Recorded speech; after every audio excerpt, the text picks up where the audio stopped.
Ассаламуалейкум, құрметті қазақ елі, құрметті мен каналымның көрермендері. Міне бүгін көпшіліктің сұранысы бойынша тауықтар жайлы видео сұраған екен, соны түсіру шештік. Мына 2020 жылғы көктемде шыққан балапандар, мынаның барлығы. Қазір жұмыртқа тууға кірді бұлар. Желтоқсан айынан бері сәл одан ертерек қараша айының ортасынан бастап жұмыртқа туып бастады бұлар. Міне қазір жұмыртқаға жатып жатыр. Бұл Адлер тұқымды тауықтар. Мына жерде 40 шақты балапан тауықтар. Әр қорада 2 қораздан қойдым, 20 тауыққа. Мына жақта артық қораздар, және мына жерде міне ашық түсті брама. Міне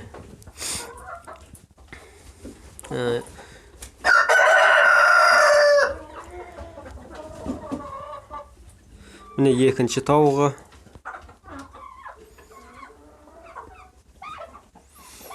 Мына жерде де артық қораздар, бұлардың барлығын семіртіп етке жіберетін боламыз. Және мына жерде минорка тұқымдас тауықтар. Осы 3 түрлі тауық ұстап отырмыз қазір. Мыналар ет пен жұмыртқа бағыты. Артық қораздарды осылай таза табиғи ет есебінде өзіміз сойып жеп отырамыз. Мынау брамалар, бұлар сәндік бағытта. Енді бұлардың да қораздарын жеп тұруға болады, еті молырақ болады. Бұлардың бағалары кішкене жоғарырақ болғандықтан бұны балапан қып шығарып сатқан тиімдірек болады.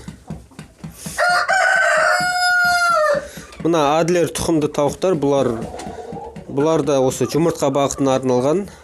Енді қазіргі таңда күндігіне осы 40 тауықты орташа есеппен 20 жұмыртқа алатын болсақ күніне. Дәл қазіргі құны дүкендер 35 теңгеден қабылдайды. Енді 20 тауығымыз күніне есептей беріңіз. Қанша теңге ақша береді? Күніне 700 теңге шамамен ақша түсіреді. Бұлардың жейтін жемі міне мына жерде арпа мен бидай жүгерісін жеп қойған екен. Енді арпа, бидай, жүгері күнделікті араластырылған барлығы. Соны беріп жатырмыз.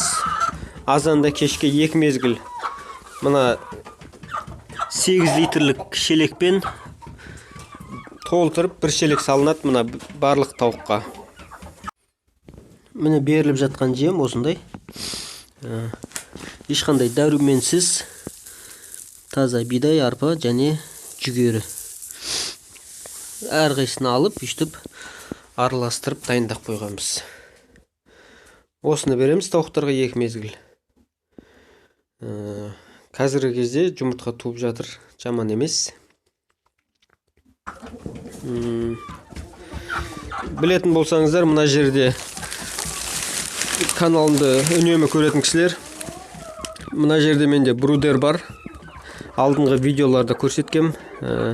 Бір тауығымыз жұмыртқаға жатып қалып, осы брудердің ішінде жатыр. Оны қазір балапан шығып бастады, оны да көрсетеміз. Міне біздің бүгін 7 қаңтар 2021 жыл. Бір тауық жұмыртқаға жатқан болатын желтоқсан айында. Бірінші балапан шығарды. Осындай. Жаздың күні көктемде балапан шығарған кезде осы брудерге ұстаған болатынбыз. Міне соған жатқызып қойған болатынбыз. Енді жатқаннан кейін неде болса көрейік деп жұмыртқа салдық астына. Мына тауықтың өзі 2020 жылғы көктемдегі балапан тауық. Міне осылай балапан шығарып жатыр қазір, қыс болса да. Міне осылай азанда кешке 2 мезгіл су береміз. Енді мынаның астына сабан шөптен төсеген болатынмын. Мына ағаштың ұнтағы бітіп қалды, опилка бітіп қалды. Негізінде мүмкіндік болса мынаның астына опилка төсеген жақсы. Астылар құрғақ тұрады. Енді опилка алып келгенше енді осылай сабан төсеген болатынбыз. Ол сабан тез суланып кетеді екен. Астылар қазір суланып кетті. Осындай сұрақтарыңыз болса тауыққа байланысты қоя берсеңіздер болады. Енді мына тауық жайлы айтқаннан кейін менің қорамда осы 3-4 жыл бұрын болған үлкен мәселе, ол қандала деген насеком болады. Мына тауықтардың қанын ішкен жақсы көреді өзі. Және мынандай сыланбаған стена болса, қуыс-қуысқа кіріп жатып алады да, өлмейді. Сондай нәрсе қаптап кетті. Одан құтылу үшін неше түрлі залалсыздандыратын дәрілер септік. Былайша айтқанда, орысшалап айтқанда дезинфекция жасадық әртүрлі нәрсемен. Тек бір ғана нәрсе құтқарды бізді. Ол мына жарық. Жарықты күндіз-түні қораға жақып қоямыз, өшірмейміз. Ол нәрсе түнде көбірек шығатын болғандықтан қараңғыда келіп, қонып отқан жерлерінде аяқтарынан өрмелеп, қан таласын шығарады.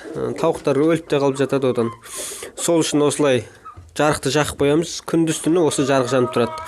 Жарық жанып тұрған кезде ол шыға қоймайды. Шыққан күнде де тауықтың өзі оны жеп қояды. Міне осындай. Арнамызға тіркелмегендер болса, арнамызға тіркеліп кетіңіздер. Достарыңызбен бөлісіп, осы каналдың дамуына атсалысып кетіңіздер.